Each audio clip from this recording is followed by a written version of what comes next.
নমস্কার বন্ধুরা, আমি অম্বিকা মণ্ডল নতুন একটা ব্লগ ভিডিওতে সবাইকে স্বাগত জানাই। তো ভিডিওটা বিকাল থেকে স্টার্ট করলাম। আর আমরা কোথায় যাচ্ছি বলো তো বন্ধুরা? আমরা বেরিয়েছি পাঞ্জাবের রাস্তাঘাট এবং বাজারটা দেখতে। তো রাস্তায় বেরিয়ে অনেক কিছু দেখলাম এবং আনন্দ উপভোগ করলাম। তোমরা আমার সাথে সব কিছু দেখো, বেশ ভালো লাগবে। ভিডিওটা স্কিপ করলে কেউ কিন্তু কিছু বুঝতে পারবে না।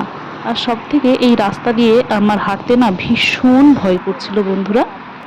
দেখো, এত পরিমাণে চাপ, রাস্তা দিয়ে হাঁটাই যাবে না এরকম একটা ব্যাপার। আমি ইচ্ছাকৃতই আমার বরমশাইকে বললাম চলো আমরা হাঁটবো। তো এই যে দেখো, এটা কিন্তু একটা নদী, আমরা কিন্তু ব্রিজ পার হচ্ছি। এখন জল নেই তাই, ঠিক আছে। তো ব্রিজটা পার হয়ে আমরা অনেকটা হেঁটেছি, অনেকটা, তাও 6 থেকে 7 কিলোমিটার, ঠিক আছে। এই যে দেখো, ভালো করে দেখাই একটু, এইটা হচ্ছে একটা খাল মতো, ঠিক আছে।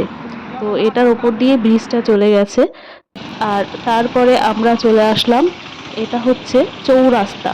এই জায়গাটার নাম কি আমি সঠিক বলতে পারবো না। তো এখানে এত পরিমাণে ট্রাফিক পড়ে বলে বোঝাতে পারবো না। তো এরপরে হাঁটতে হাঁটতে চলে আসলাম একটা পাহাড়ি নদীতে। তো নদীতে এত পরিমাণে স্রোত বলে বোঝাতে পারবো না বন্ধুরা। আর তখন সন্ধ্যা হয়ে গেছে, ভালোভাবে পরিষ্কার ভিডিওতে আসছেও না, তাই তোমরা ঠিক বুঝতে পারছো না। তো আমি এর আগেও দেখেছি, তাই একটু ক্যামেরা বন্দি করলাম। তো সেখান থেকে এবার আমরা চলে আসলাম কোথায় বলো তো? এখন চলে আসলাম মাছ বাজারে। তো এখান থেকে কিছুটা মাছ কিনতে হবে। তো মনপ্রত মাছ পেলাম না, আরও একজনের কাছে এখন আমরা চলে যাব। তো এখানে রূপচাঁদা, তারপরে মিরকির পোনা, আর আছে সিলভার কাপ। তো এগুলো আমার একটাও পছন্দ হয়নি। তো রূপচাঁদা তো আমি খাবোই না, এক নম্বর কথা। দ্বিতীয়ত এইসব মাছ খুব একটা আমি পছন্দ করি না। যদি টাটকা হতো একটুখানি রুইয়ের পোনা কিংবা বাটা পোনা, তাহলে সেটা দেখা যেত। তো এখন আমরা চললাম আরেকটি মাছ দাদার কাছে, ঠিক আছে। তো সেখানে গিয়ে দেখলাম পাঙাশ মাছ, সাদা পাঙাশ, ঠিক আছে। তো দেশি পাঙাশ, তো এটা নদীর, পাহাড়ি নদীর মাছ বললো যদিও বা। আর এখানে মাগুর মাছ, দেখো কত মাগুর।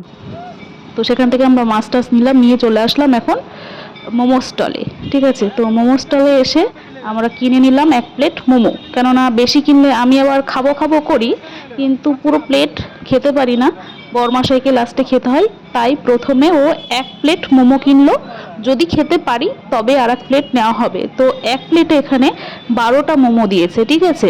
দাম নিয়েছে 50 টাকা। আর আগের দিনকে খেয়েছিলাম সেখানে দাম নিয়েছিল 60 টাকা, 10 টাকা ডিফারেন্স। তো এরপরে আমরা চলে আসলাম সবজি বাজারে। তো দেখো বন্ধুরা, কত টাটকা টাটকা টাটকা সবজি আর কত টাটকা ফল, দেখে না আমি মুগ্ধ হয়ে গেছি। এখানে সব রকম সবজি পাওয়া যায়, জানো তো। তো এখানে মিষ্টি আলু, মটরশুঁটি, গাজর, বিট, কি নেই এখানে। দেখো, মিষ্টি কুমড়ো রয়েছে, মিষ্টি কুমড়োকে মানে ছোটগুলোকে কদু বলছে আর কি। তারপরে লাউ আছে, দেশি লাউ, ঠিক আছে, চাল কুমড়ো সব রয়েছে। সব রকম সবজি এখানে পেয়ে যাচ্ছি। তো এখানে এসে সবজিটা ভালো মতো খেতে পাচ্ছি। মাছ বাজার আর মাংস বাজারটা একটু দূরে, আর আমার রুমের সামনে দিয়ে প্রত্যেক দিনই সবজি দেয়। সবজি নিয়ে আমার এবার আর কোনো সমস্যা নেই। এর আগের বার আমার সবজি নিয়ে খুব সমস্যা ছিল। আমরা যে সমস্ত সবজি খেতাম সেগুলো পেতাম না, আর যেগুলো খেতাম না সেগুলোই পেতাম। তো যাকগে, দেখো এখানে অনেক মানে কমলা লেবু রয়েছে। তো এরপরে আমি আর তোমার দাদাভাই চলে গেলাম কমলা লেবুর কাছে, কমলা লেবু কিনবো তাই। দেখো, অনেক বাজার করা হয়ে গেছে একটা বড় ক্যারিতে। সব সবজি ফল মানে ক্যারির ভেতরে আমরা মানে ঢুকিয়ে ভালো করে গিট দেবো, ঠিক আছে।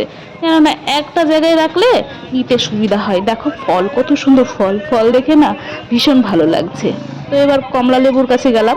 তো 100 টাকায় এখানে 2.5 কেজি কমলা লেবু দেয়, ঠিক আছে।